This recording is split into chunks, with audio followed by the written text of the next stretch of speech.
मैं माँ हूँ, धरती माँ। मैंने अपने जीवन में बहुत युग देखे हैं। सतयुग से द्वापर, द्वापर से त्रेता और फिर कलयुग। समय के साथ साथ कई महान योद्धाओं, शूरमाओं व धर्मपरायण हस्तियों को मैंने अपनी गोदी में पलते फूलते वे बड़े होते देखा है। कलयुग में एक ऐसे ही महान योद्धा व करिश्माई बालक का वात्सल्य व अंत मैंने देखा है। इस महान योद्धा का नाम जौहरवीर गोगा पीर था।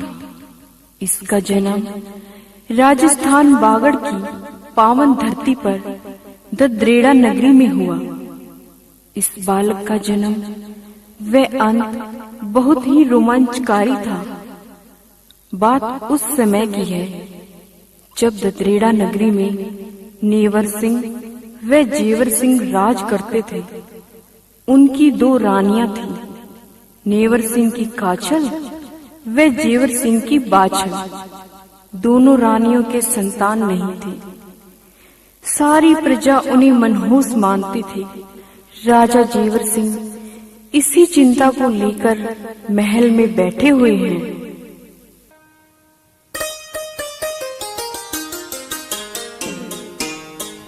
स्वामी, स्वामी, स्वामी, क्या बात है? क्या हुआ महारानी बाछल? स्वामी, आप किस चिंता में डूबे हैं? मेरे आने तक का भी एहसास नहीं आपको? रानी बाछल, आप इस चिंता व दर्द को अच्छी तरह जानती हो। हमारा संतानहीन होना हमारी सबसे बड़ी चिंता है। आज हमारी प्रजा ऐसो आराम से जीवन व्यतीत कर रही है। हमने प्रजा के दुख को अपना दुख समझा है, लेकिन संतान नहीं होने की वजह से हम मनहूस माने जाते हैं। नहीं महाराज, नहीं, ऐसी बात नहीं है महाराज। आज भी आपकी प्रजा आपको उतना ही प्यार करती है। बस रानी बाछल, हम हकीकत से अच्छी तरह वाकिफ हैं। हम जिस बाग से गुजरते हैं वो बाग सूख जाते हैं। जिस बावड़ी व कुएं से हम जल पीते हैं, लोग उसमें पानी पीना छोड़ देते हैं।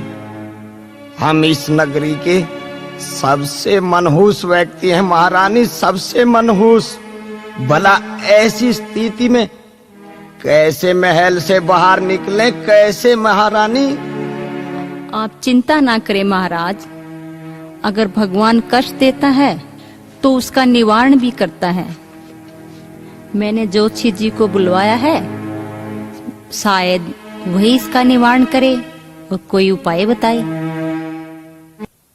महाराज की जय हो, महारानी की जय हो। पंडित जी प्रणाम। प्रणाम पंडित जी। प्रणाम महारानी, प्रणाम महाराज। कहिए महारानी, ऐसी कौन सी घड़ी आ गई जो मुझे अतिशीघ्र राजमहल में बुलाया गया? पंडित जी, आपसे क्या छुपा है? आप तो सब जानते हैं। हमारे कोई संतान नहीं है। सारी प्रजा हमें मनहूस मानती है। हाँ पंडित जी, मैं बांझ होने से अच्छा मर जाना पसंद करूंगी पंडित जी। महारानी, आप संयम रखें। ज्योतिष में सब कुछ साफ साफ लिखा होता है। आपका कोई न कोई उपाय जरूर होगा। पंडित जी, देखिए ज्योतिष क्या कहता है।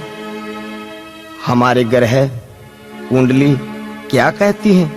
देखिए पंडित जी, देखिए।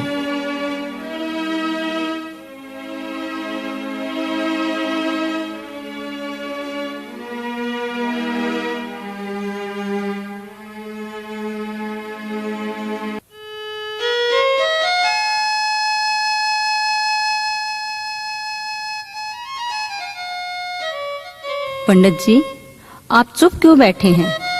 हमारी कुंडली में क्या लिखा है? जल्दी बताइए पंडित जी। पंडित जी, जल्दी बताइए। महारानी, ज्योतिष शास्त्र में लिखा है, इस जन्म क्या 7 जन्मों तक आपकी कोई संतान नहीं होगी। क्या? हाँ महारानी, पिछले जन्म आप एक माली की लड़की थी और बाग में रखवाली करते समय आपसे अध जन्मे चकवा चकवी के बच्चों का वध हो गया था। उनके शराब के कारण ही आप 7 जन्मों तक बांझ रहेंगी। आपके पिछले जन्म में भी कोई संतान नहीं थी। नहीं, ऐसा नहीं हो सकता। परंतु जोशी जी, आप तो बहुत बड़े विद्वान हैं। कृपा करके बताएं कि मुझे क्या करना होगा जिससे मुझे पुत्र प्राप्ति हो और मैं इस कलंक से मुक्ति पा सकूं। महारानी, विधि के विधान को कोई नहीं बदल सकता। फिर भी आशा की एक किरण बाकी है और वो है महागुरु गोरखनाथ जी। क्या? गुरु गोरखनाथ जी? हाँ महारानी, अगर आप अपनी भक्ति से गुरु गोरखनाथ जी को प्रसन्न कर सकती हैं तो वो आपको श्राप मुक्त कर सकते हैं। जो आप पर बांझपन का कलंक लगा है वो उसे मिटा सकते हैं और इस पूरी सृष्टि में गुरु गोरखनाथ जी ही ऐसे हैं जो विधि के विधान को बदल सकते हैं। अतः महारानी, आप गुरु गोरखनाथ जी की भक्ति में लीन हो जाइए, वो आप पर कृपा जरूर करेंगे। अब मैं आज्ञा चाहता हूँ। प्रणाम जोशी जी।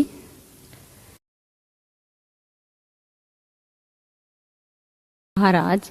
हाँ महारानी। जैसा कि जोशी जी ने बताया है कि बाबा गोरखनाथ की भक्ति में लीन हो जाना चाहिए, वही हमारे दुखों का निवारण करेंगे। जैसी आपकी इच्छा महारानी, जो आप उचित समझो वही करो। ठीक है महाराज। ओम गुरु गोरखनाथाय नमः। ओम गुरु गोरखनाथाय नमः। ओम गुरु गोरखनाथाय नमः।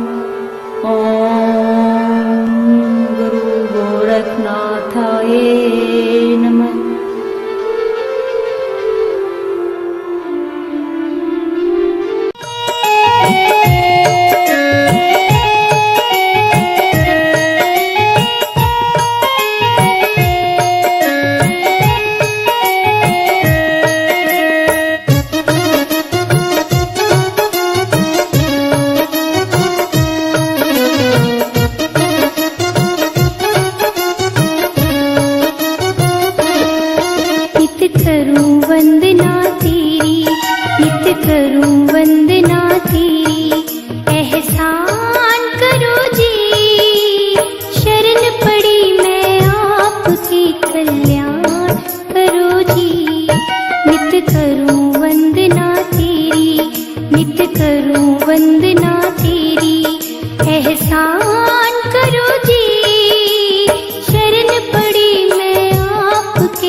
आप ही ध्यान करो जी, शरण पड़ी मैं आपके कल्याण करो जी, नित करूं वंदना तेरी।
हे सुरतीनाथ, ये कौन स्त्री है जो हमारी भक्ति में लीन है और हमारे नाम का जाप कर रही है?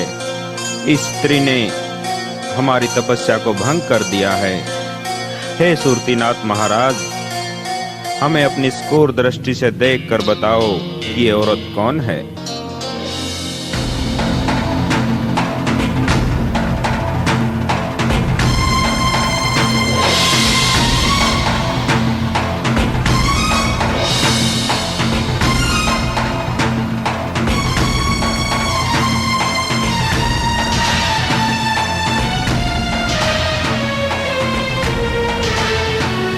हे गुरु गोरखनाथ, ये ददरेड़ा नगरी के राजा जेवर सिंह की रानी बाछल है जो पिछले 12 वर्षों से आपकी घोर तपस्या कर रही है।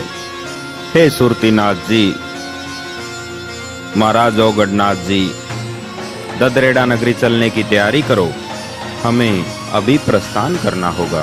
परंतु महाराज।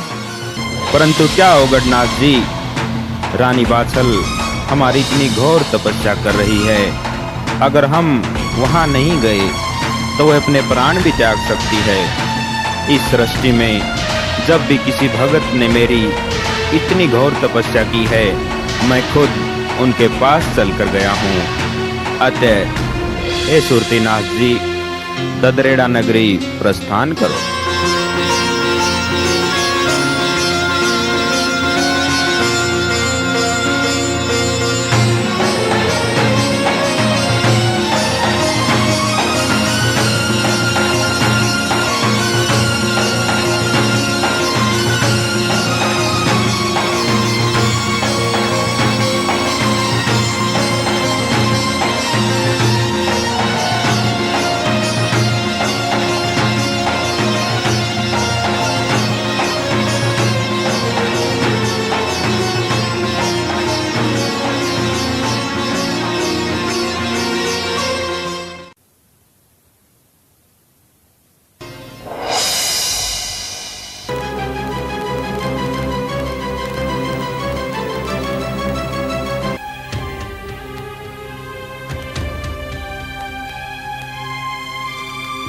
हे गुरु गोरखनाथ, आगे तो बहुत विशाल नदी है, जिसे पार करना मुश्किल ही नहीं असंभव भी है। हाँ, और हम ददरेड़ा नगरी तभी पहुंच सकते हैं जब हम इस नदी को पार करें। हे गंगा मैया, मैं और मेरे शिष्य नदी को पार करना चाहते हैं, कृपया आप हमें रास्ता दें। हे माता, मैं गोरखनाथ आपसे विनती करता हूँ, कृपया आप हमें जाने का रास्ता दें। हमें जाने का रास्ता दो गंगा मैया। गोरखनाथ, मैं तुम्हें रास्ता नहीं दे सकती। इसके लिए तुम्हें अपने एक शिष्य की बलि देनी होगी। अगर तुम्हें ये मंजूर है तो मैं तुम्हें रास्ता दे सकती हूँ। हम किसी भी प्राणी की बलि नहीं देंगे गुरु गोरखनाथ, हम कोई और रास्ता ढूंढ लेते हैं। नहीं सुरतीनाथ जी, हम इसी रास्ते से ददरेड़ा नगरी जाएंगे।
ये क्या कर रहे हो गोरखनाथ? मुझे अपने कमंडल में भरकर कहाँ ले जा रहे हो?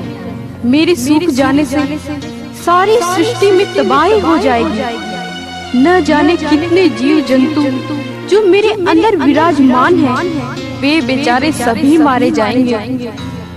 तुम्हें इनकी जान लेने का कोई अधिकार नहीं है। जान लेने का आपको भी कोई अधिकार नहीं है माता। मैंने अपने शिष्यों की रक्षा के लिए, वह रास्ता पार करने के लिए ऐसा किया है, क्योंकि मेरे शिष्यों की रक्षा करना मेरा दायित्व है। तो ठीक है गोरखनाथ, मुझे अपने कमंडल से मुक्त करो और मैं तुम्हें ये 2 फल देती हूँ।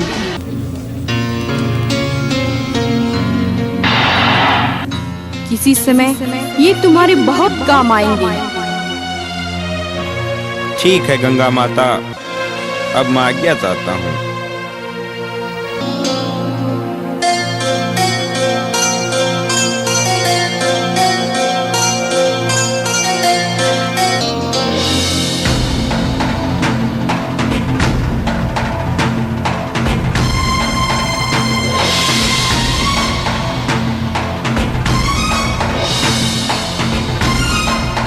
मैं माँ हूँ, धरती माँ।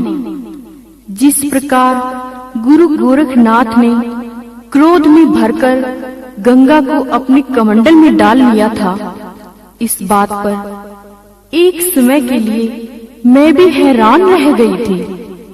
लेकिन विधि का विधान यही कहता है, क्योंकि यही फल जो गोरखनाथ को गंगा मैया ने दिए थे, आगे जाकर गोरखनाथ ने रानी काछल को दिए, जिससे उन्हें 2 पुत्रों की प्राप्ति हुई। अब गोरखनाथ ददरेड़ा नगरी पहुंच जाते हैं। यह खबर आग की तरह पूरी नगरी में फैल जाती है।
महारानी की जय हो, महारानी की जय हो।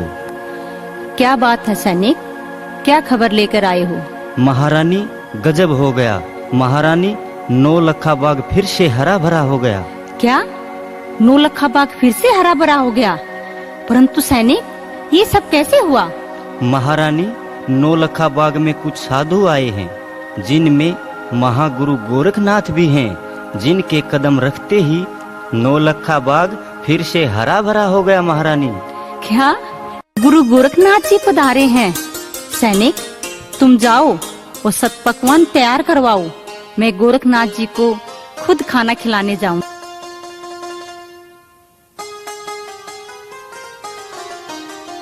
हे गुरु गोरखनाथ, आज मेरी तपस्या सफल हो गई। जो मेरी 12 वर्षों की भक्ति का फल आप स्वयं देने के लिए पधारे हैं।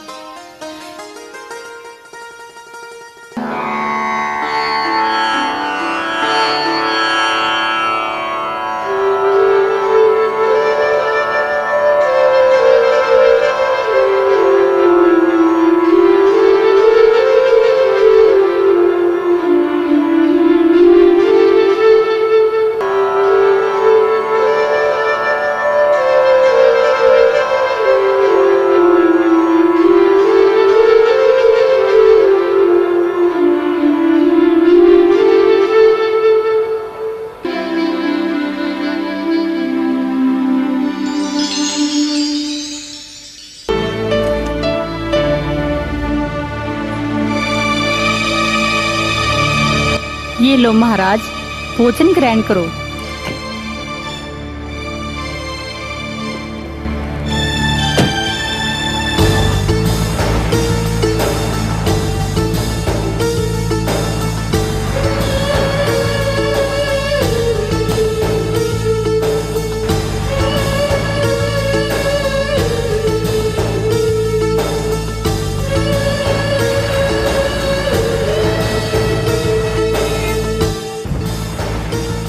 माई, लड्डू तो बड़े स्वादिष्ट हैं।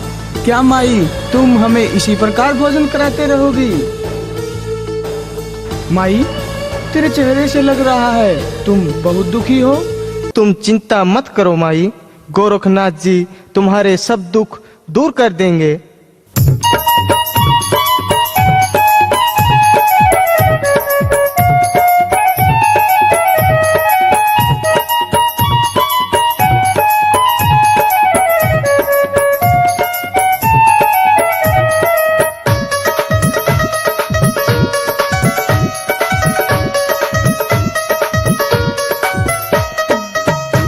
हे गोरखनाथ जी करो करामात जी।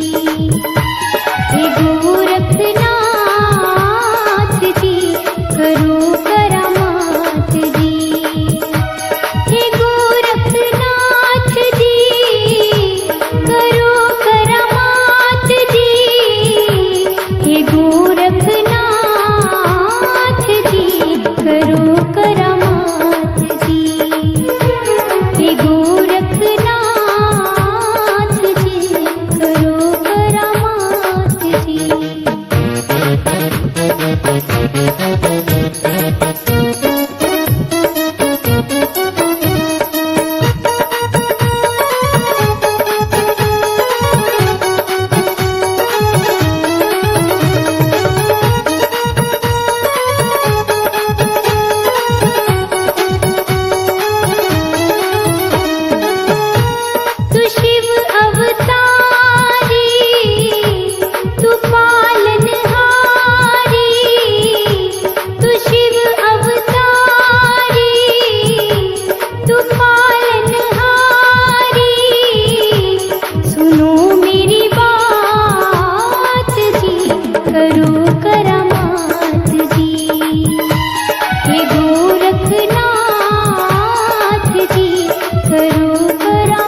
हे माता, तुम कौन हो जो इतने दिनों से हमारी इतनी सेवा कर रही हो?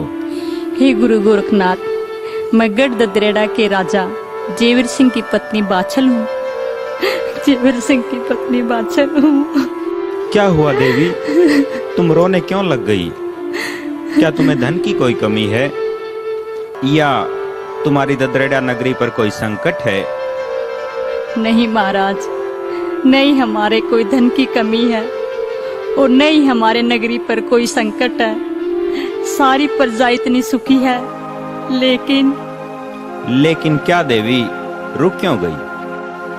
महाराज, मैं संतानहीन हूँ, मेरे कोई संतान नहीं है।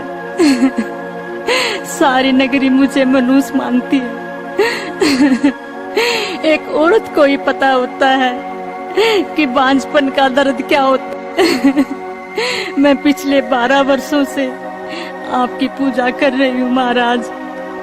आप कृपया करके मेरे कष्टों का निवारण करें, मेरे कष्टों का निवारण करें। धैर्य रखो देवी।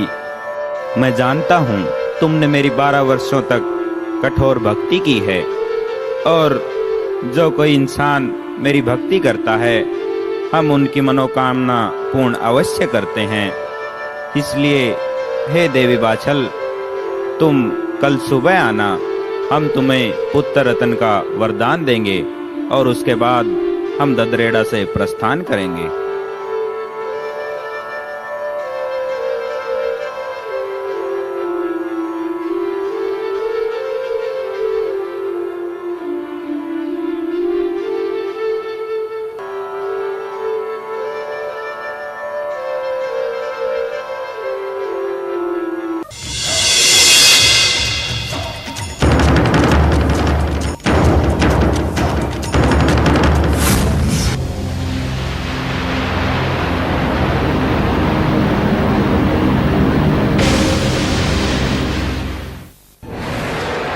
भाभी काचल, इतनी खुशी से क्यों झूम रही हो? आज तुम इतनी खुश क्यों हो? नड़न छबील दे, तुम्हें पता है कल सुबह गोरख जी बहन बाछल को पुत्र रतन का वरदान देंगे। पुत्र रतन का चौहान वंश को अपना शासक मिल जाएगा। तुम बहुत भोली हो भाभी। अगर तुम्हारे से पहले बाछल माँ बन गई तो तुम्हारी क्या इज्जत रह जाएगी? तुम तो दासी बनकर रह जाओगी और उसका पुत्र ही ददरेड़ा का राजा होगा। हाँ, ये तो मैंने सोचा ही नहीं। छबील दे, कोई ऐसी युक्ति सोचो कि बाछल को वरदान ही ना मिले। वो मैंने सोच लिया है भाभी। सोच लिया है? पर क्या? जल्दी बताओ। भाभी जी, मेरे पास एक युक्ति है। क्यों न तुम बाछल से पहले वो वरदान लेने चली जाओ और जब बाछल पहुंचेगी तो गोरखनाथ वहां से जा चुके होंगे। लेकिन अगर गोरख ने मुझे पहचान लिया तो? तुम्हें कोई नहीं पहचान सकेगा क्योंकि तुम्हारी और बाछल की शक्ल आपस में मिलती है। बस तुम इस बात का फायदा उठाओ। ठीक है ननन जी, मैं कल सुबह ही बाछल से पहले जाकर के वरदान ले लूंगी और बाछल बांझ की बांझ रह जाएगी।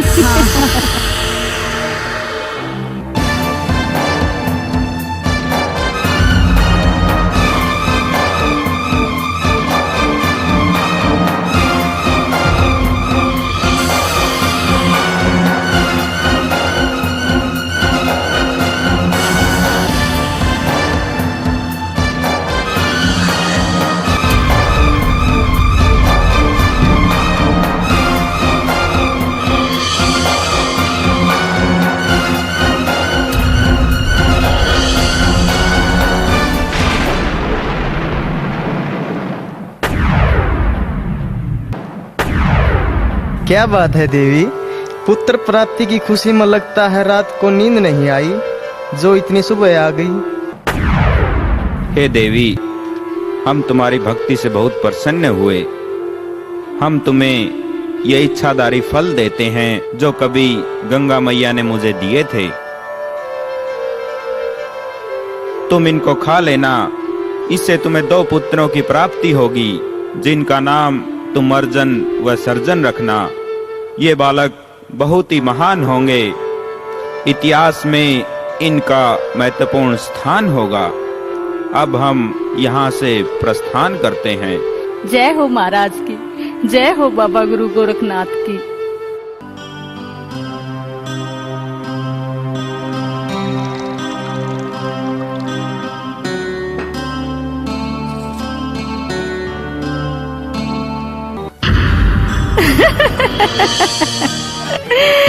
महाराज को भी बुद्धू बना दिया।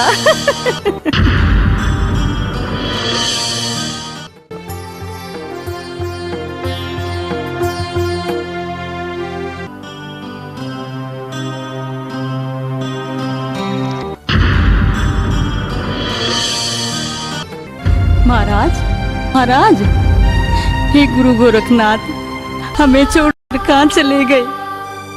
मेरी भक्ति में क्या कमी रह गई थी, या मेरी सेवा में कोई कमी रह गई थी, जो मुझे पुत्र रत्न का वरदान देने से पहले ही आप चले गए? क्या मुझे भागन पर ये बांझ का साया हमेशा रहेगा?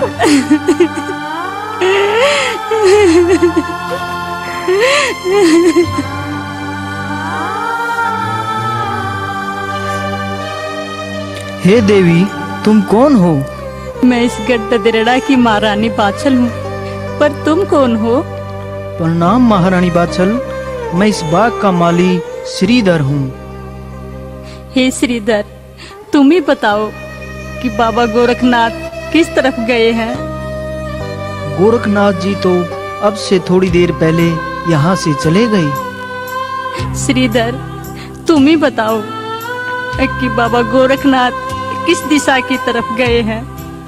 ये तो मुझे मालूम नहीं है महारानी, पर जाने से पहले चटपट महाराज कह रहे थे कि गोरखनाथ कुछ समय के लिए गोगाना के डेरे पर विश्राम करेंगे। अगर तुम जल्दी जाओ तो वो तुम्हें वहाँ मिल सकते हैं।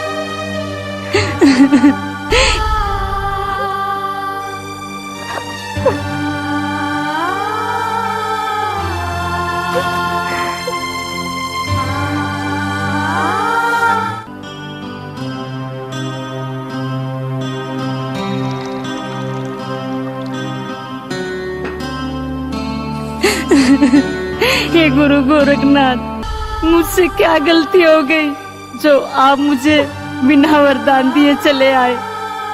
मैंने आपकी 12 साल तक तपस्या की है, मैंने आपकी 12 साल तक भक्ति की है। हे महाराज, मुझ दुखिया पे रहम करो, मुझ दुखिया पे रहम करो। ये तुम क्या कह रही हो देवी? हमने तुम्हें 2 पुत्रों का वरदान दिया था और उसके बाद ही हमने ददरेड़ा से प्रस्थान किया था। नहीं महाराज, नहीं, मैंने कोई वरदान नहीं लिया, मैं सच कह रही हूँ महाराज। क्या कहती हो माई? गोरखनाथ जी ने हमारे सामने 2 पुत्रों का वरदान दिया था, तुम झूठ बोल रही हो। नहीं महाराज, मेरा विश्वास करो, मैं सत्य बोल रही हूँ, मैं कोई झूठ नहीं बोल रही हूँ। मैंने आपसे कोई वरदान प्राप्त नहीं किया महाराज, मैं सत्य बोल रही हूँ। ठीक है रानी बाछल। हे महाराज सुरतीनाथ, तुम अपनी सुरती लगाकर देखो कि जो स्त्री मुझसे वरदान लेकर गई थी वो कौन थी। अगर वो रानी बाछल हुई तो हम इसे इसी समय भस्म कर देंगे।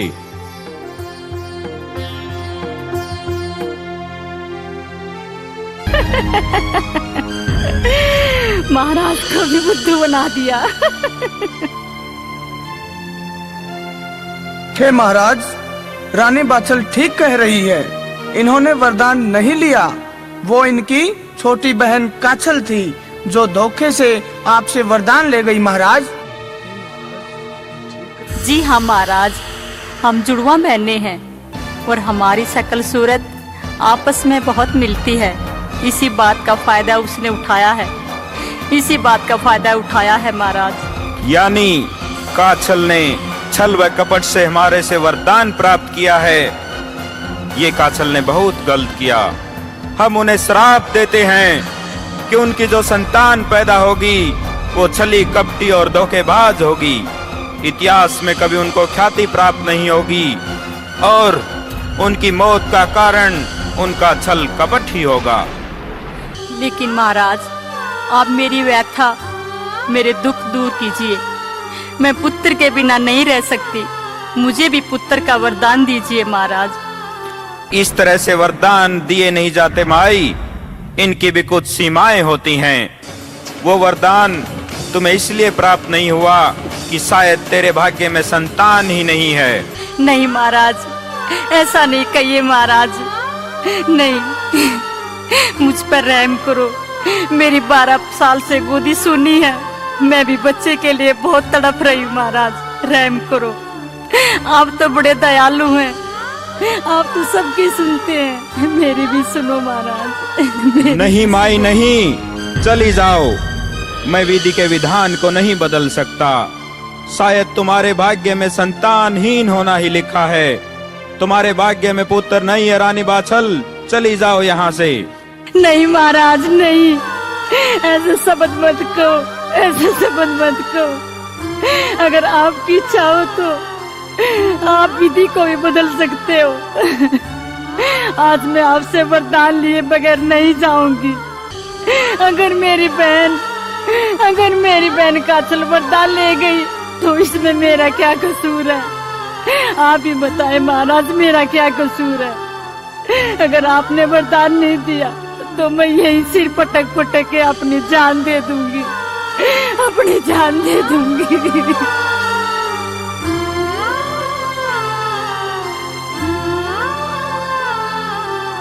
हे गुरु गोरखनाथ, औरत की संतान के प्रति बहुत तड़प होती है और वही तड़प रानी बाछल के मन में भी है महाराज।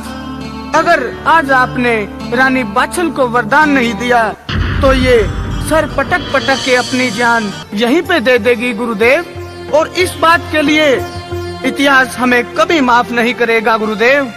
तो ठीक है देवी, अगर भगवान की यही इच्छा है तो तुम्हें पुत्र जरूर प्राप्त होगा। परमपिता परमात्मा पर विश्वास रखो। मैं तुम्हारे लिए पुत्र की भगवान से प्रार्थना करूंगा। वो सबकी सुनते हैं, तुम्हारी फरियाद भी सुनेंगे। इसके लिए हे माई, तुम्हें 3 दिन तक मेरा इंतजार करना होगा, उसके बाद मैं वापस आऊंगा। हे बाबा गोरखनाथ, मैं 3 दिन तो क्या 7 जन्मों तक आपका इंतजार करूंगी।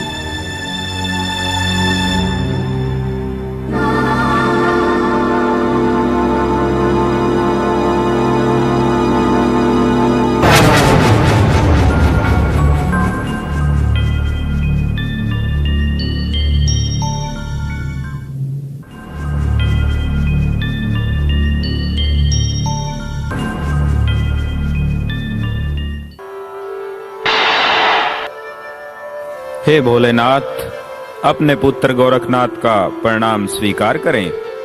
तुम्हारी सदा जय हो गोरखनाथ। कहो, किस विषय को लेकर हमारे सामने उपस्थित हुए हो?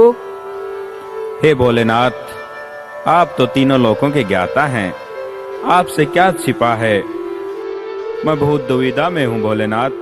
कैसी दुविधा गोरखनाथ? महाराज, मैं धरती पर रानी बाछल को पुत्र का वरदान देने का वचन देकर आया हूँ और बाछल के 7 जन्मों तक कोई पुत्र का योग नहीं है। मैं जानता हूँ गोरखनाथ, विधि के विधान को बदलने की तुम्हारी अक्षमता है और तुम अपनी इस जिद को पूरा करके रहोगे। अतः हे गोरखनाथ, इसके लिए तुम्हें जो संसार के सभी इंसानों की किस्मत लिखती है, बे माता, तुम्हें उसके पास जाना होगा। शायद वही तुम्हारी कुछ मदद करे। मेरा आशीर्वाद सदा तुम्हारे साथ है गोरखनाथ। जैसी आपकी आज्ञा भोलेनाथ।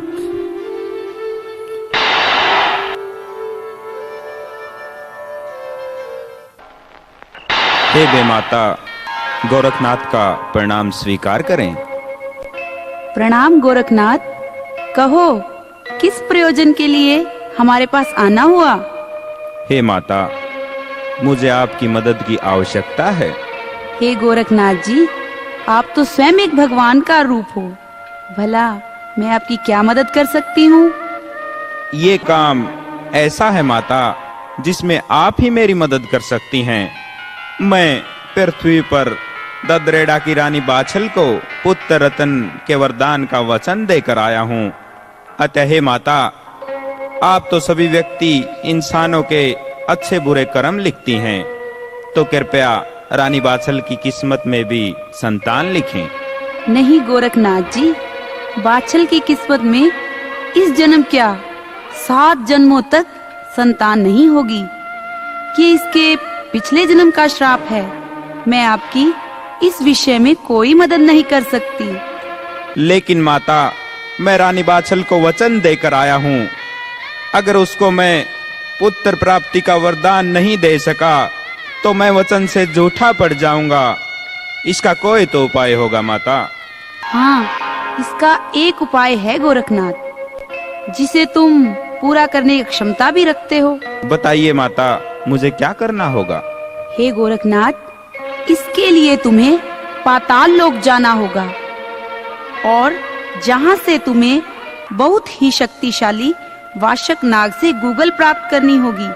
क्योंकि जब देवताओं और असुरों ने समुद्र मंथन किया था, तब समुद्र मंथन में से ये श्वास यानी गूगल प्राप्त हुई थी, जो कि बाद में वाशक नाग को सौंप दी गई। अगर तुम ये गूगल प्राप्त कर सको और बाछल इसका सेवन करे तो बहुत शक्तिशाली पुत्र की प्राप्ति होगी। ठीक है माता, मैं ये गूगल अवश्य प्राप्त करूंगा। इसके लिए चाहे मुझे कुछ भी करना पड़े। मैं माँ हूँ, धरती माँ। तो इस प्रकार गोरखनाथ जी वो गूगल प्राप्त करने के लिए पाताल लोक में वाशक नाग के पास जाते हैं। लेकिन वाशक नाग वो गूगल देने से इनकार कर देते हैं, जिस पर गोरखनाथ छल से वो गूगल पाताल लोक से लेकर भागते हैं। वाशक नाग उनका पीछा करता है। गोरखनाथ जांडी के पेड़ से सहायता मांगते हैं। जांडी गूगल को अपने अंदर छुपा लेती है। वाशक नाग गोरख के पास गूगल न पाकर वापस लौट जाता है। तब गोरखनाथ जांडी को ये वचन देते हैं कि आने वाले समय में तुम्हारी भी गोगा पीर से एक दिन पहले पूजा होगी। उधर रानी बाछल बेचारी भूखी प्यासी गोरखनाथ के आने का इंतजार कर रही है।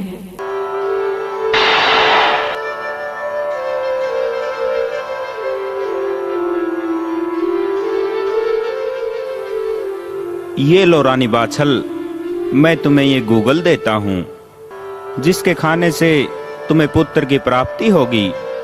रानी बाछल, ये बालक कोई साधारण बालक नहीं होगा। इसका नाम तुम जाहर वीर रखना, जो आगे चलकर जाहर वीर गोगा पीर के नाम से प्रसिद्ध होगा। लेकिन इसके साथ जब ये बच्चा तुम्हारे गर्भ में होगा, तुम्हें 2 चीजों का ध्यान अवश्य रखना होगा।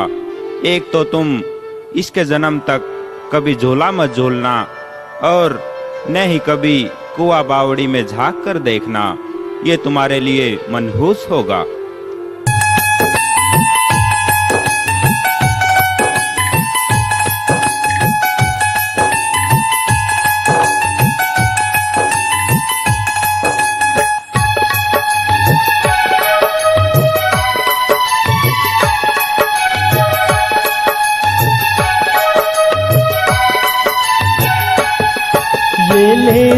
गूगल माई क्यों दिल में तू घबराई, ये ले जा गूगल माई क्यों दिल में तू घबराई, क्यों दिल में घबराई तू हो जागी आज निहाल।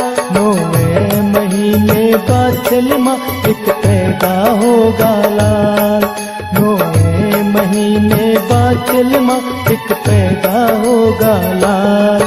ये ये ले जा गूगल माई, क्यों दिल में तू घबराई। ये ले जा गूगल माई, क्यों दिल में तू घबराई। क्यों दिल में घबराई तू, हो जागी आज निहाल।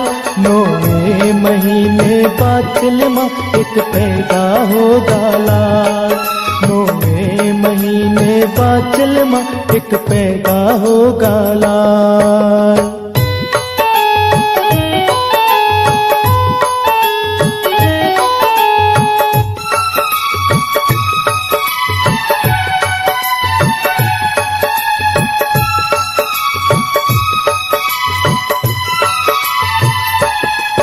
अब होगा दिल का दूर अंधेरा, निकलेगा अब तो ये नया सवेरा।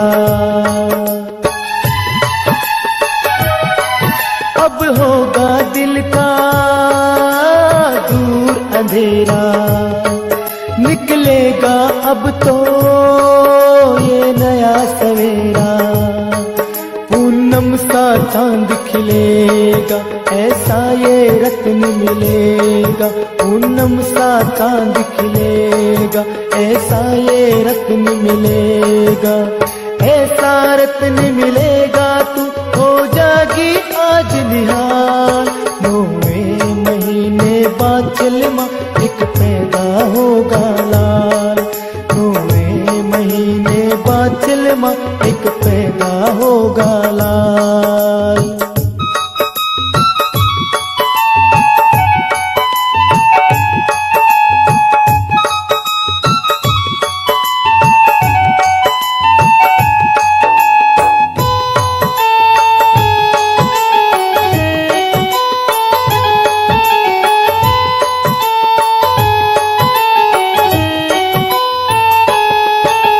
दिल की सच्ची सब जान गया मैं, सच्चाई क्या है पहचान गया मैं।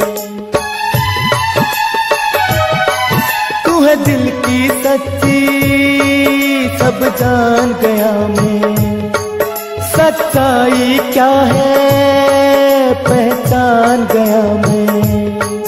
कट जाएंगे सब रोग, नहीं बांझ कहेंगे लोग। कट जाएंगे सब रोग, नहीं बांझ कहेंगे लोग। नहीं बांझ कहेंगे लोग, अब होगा ये अजब कमाल। 9वें महीने बाद चलमा एक पैदा होगा लाल। 9वें महीने बाद चलमा एक पैदा होगा लाल।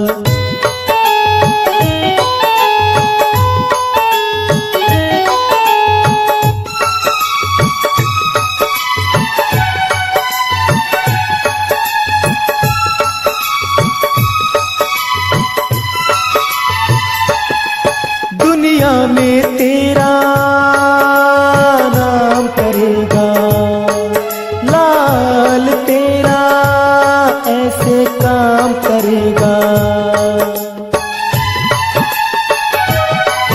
दुनिया में तेरा नाम करेगा, यो लाल तेरा ऐसे काम करेगा।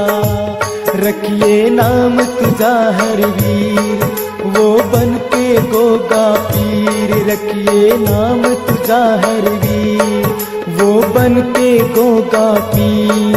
वो बन के गोगा पीर, दुष्टों को करे हलाल। 9वें महीने बाद चलमा एक पैदा होगा लाल।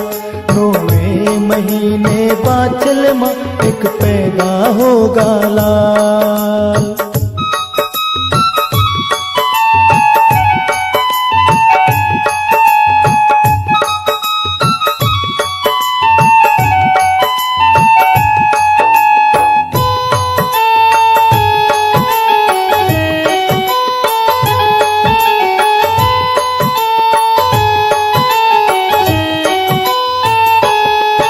गोरख जी की माई सुन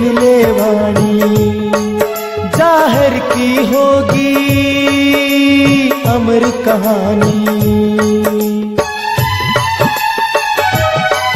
गोरख जी की माई सुन ले वाणी, जाहिर की होगी अमर कहानी। गोगा मेरी होगा धाम, दुनिया में होगा बड़ा नाम। गोगा मेरी होगा धाम, दुनिया में होगा बड़ा नाम। दुनिया में होगा नाम, भक्तों की करे संभाल। 9 महीने बाद चलमा एक पैदा होगा लाल। 9 महीने बाद चलमा एक पैदा होगा लाल। ले जा गूगल माँ, क्यों दिल में तू घबराए।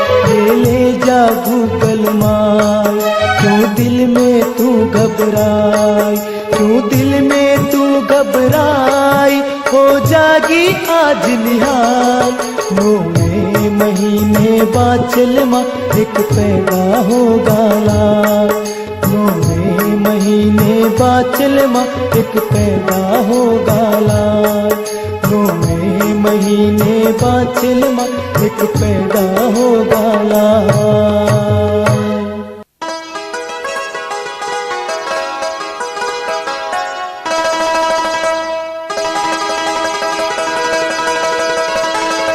क्या बात है महारानी, आज तो बहुत खुश नजर आ रही हो। हाँ स्वामी, आज मैं बहुत खुश हूँ। आज बाबा गोरखनाथ ने मुझे पुत्र प्राप्ति के लिए ये गूगल खाने को दी है। ये तो बड़ी खुशी की बात है। और महाराज, ये गूगल मैंने अपनी दासियों को और अपनी नीली घोड़ी को भी दी है। वो भी तो बेचारी बांझ हैं। ये तो बड़ा अच्छा किया। तुम्हारी प्रवृत्ति ही दूसरों की भलाई करने की है। स्वामी, अब तो जल्द ही हमें ददरेड़ा नगरी के लिए शासक मिल जाएगा। ठीक है रानी, इस घड़ी का हमें भी बहुत दिनों से इंतजार था।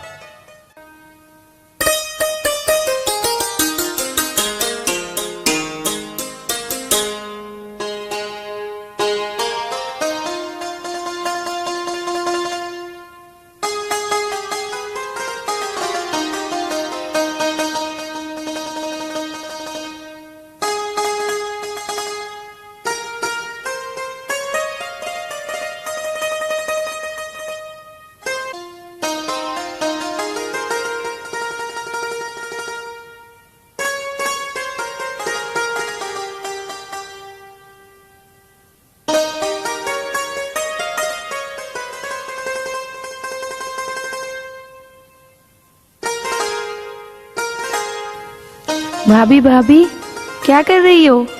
कुछ नहीं ननंद छबील दे, आओ बैठो। भाभी, क्या बात है? कब दे रही हो ददरेड़ा नगरी का राजकुमार? बस ननंद जी, अब तो कुछ ही दिनों की बात है। मेरा भी मन जहार को गोदी में बिठाकर लोरी सुनाने के लिए उतावला है। बस थोड़ा सब्र रखो भाभी, सब काम समय पर होते हैं। यही हाल भाभी काछल का है। कितना सुहाना मौसम है ना आज। हाँ, क्यों नहीं भाभी, चलो आज बाग में झूला झूलने चलते हैं। नहीं नहीं ननंद जी, मेरा मन नहीं कर रहा। तुम काछल को लेकर चली जाओ।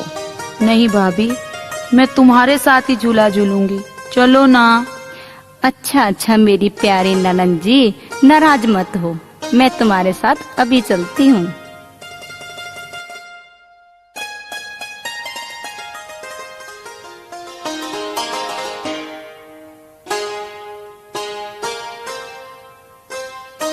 सच में भाभी, कितना अच्छा मौसम है। सचमुच ये सावन का महीना तो होता ही झूला झूलने के लिए है। अच्छा भाभी, बैठो झूले पर। नहीं मेरी प्यारी ननंद, पहले तुम झूलो। नहीं भाभी, पहले तुम बैठो। अच्छा अच्छा, तुम्हें जिद में कौन हरा सकता है। पहले मैं ही झूला झूल लेती हूँ।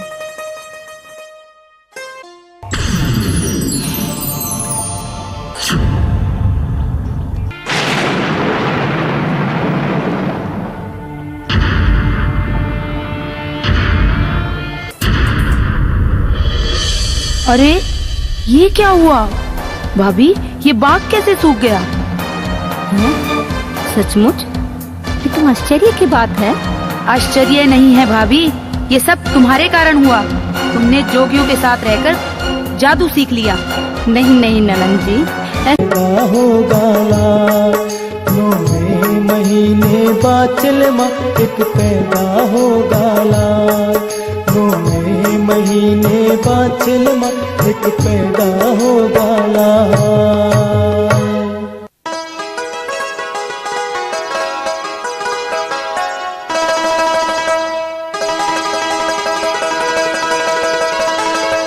क्या बात है महारानी, आज तो बहुत खुश नजर आ रही हो।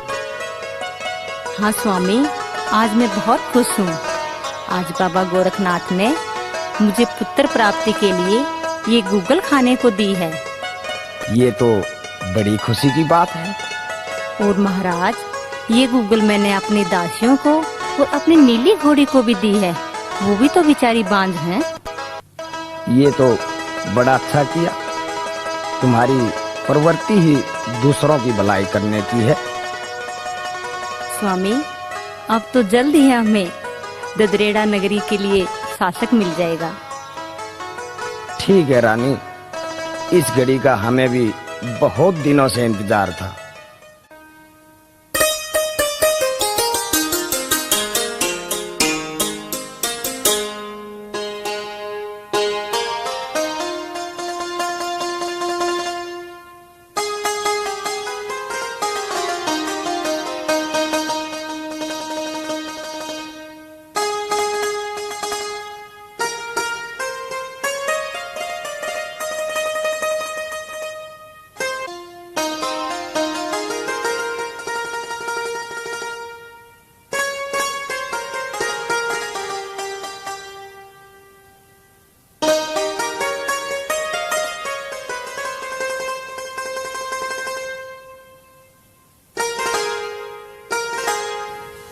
भाभी भाभी, क्या कर रही हो? कुछ नहीं ननन छबील दे, आओ बैठो। भाभी, क्या बात है? कब दे रही हो ददरेड़ा नगरी का राजकुमार? बस ननन जी, अब तो कुछ ही दिनों की बात है। मेरा भी मन जहार को गोदी में बिठाकर लोरी सुनाने के लिए उतावला है। बस थोड़ा सब्र रखो भाभी, सब काम समय पर होते हैं। यही हाल भाभी काछल का है। कितना सुहाना मौसम है ना आज। हाँ, क्यों नहीं भाभी, चलो आज बाग में झूला झूलने चलते हैं। नहीं नहीं ननन जी, मेरा मन नहीं कर रहा। तुम काछल को लेकर चली जाओ। नहीं भाभी, मैं तुम्हारे साथ ही झूला झूलूंगी, चलो ना। अच्छा अच्छा मेरी प्यारी ननन जी, नाराज मत हो, मैं तुम्हारे साथ अभी चलती हूँ।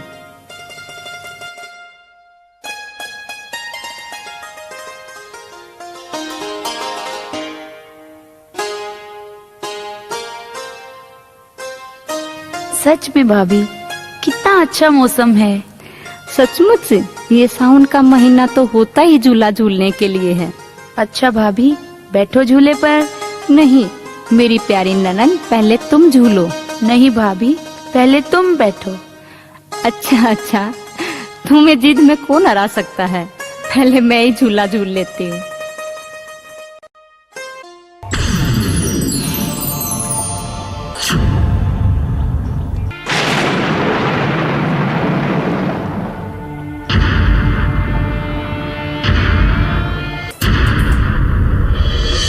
अरे ये क्या हुआ भाभी, ये बाग कैसे सूख गया? सचमुच? ये तो आश्चर्य की बात है। आश्चर्य नहीं है भाभी, ये सब तुम्हारे कारण हुआ। तुमने जोगियों के साथ रहकर जादू सीख लिया। नहीं नहीं ननन जी, ऐसा कुछ नहीं है। हाथ मत लगाओ मुझे, अब तुम्हारा मेरे साथ कोई रिश्ता नहीं है। नहीं नहीं ननन जी, ऐसे कठोर शब्द तो ना कहो। मैं तुम्हारे लिए अभी कुएं से पानी लेके आती हूँ।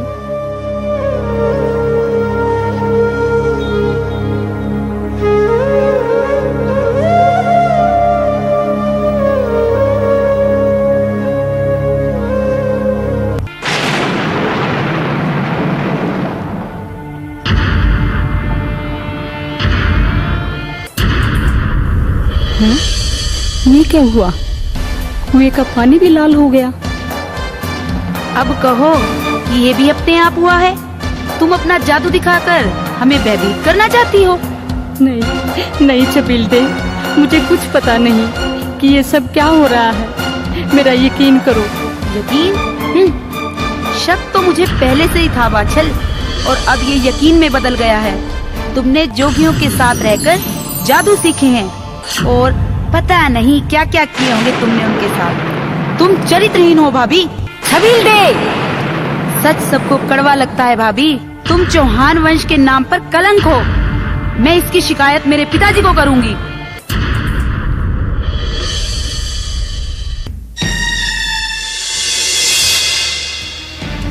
पिताजी, अनर्थ हो गया पिताजी। क्या हुआ बेटी छबीलदे? पिताजी, बाछल ने चौहान वंश को कलंकित किया है।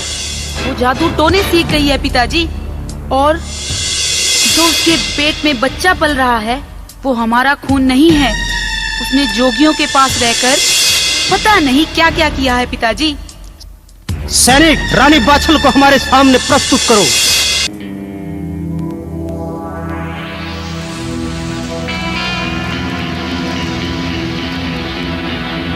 प्रणाम पिताश्री। बंद करो ये अपनी गंदी जुबान। आज के बाद हमारा और तुम्हारा कोई रिश्ता नहीं है। पर क्या हुआ पिताश्री? ये कहो क्या नहीं हुआ। सब कुछ जानकर अनजान मत बनो बाछल। क्या छबीलदे जो कह रही है वो सत्य है? नहीं पिताश्री, आप मेरा यकीन करें। मेरे ऊपर लगाए गए सभी आरोप झूठे हैं।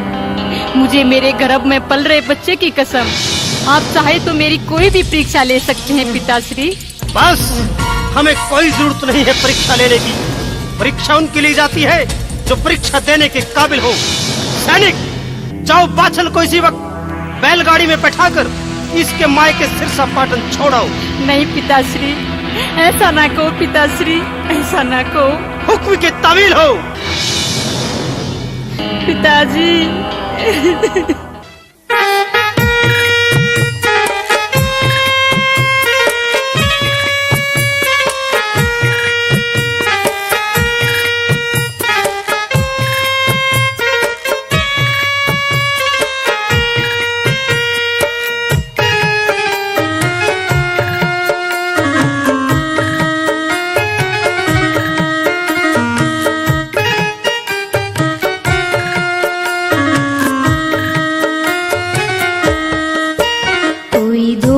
नहीं है मेरा, मुझे यूं न सताओ तुम। मैं हूँ पतिव्रता नारी, मत दोष लगाओ तुम। कोई दोष नहीं है मेरा, मुझे यूं न सताओ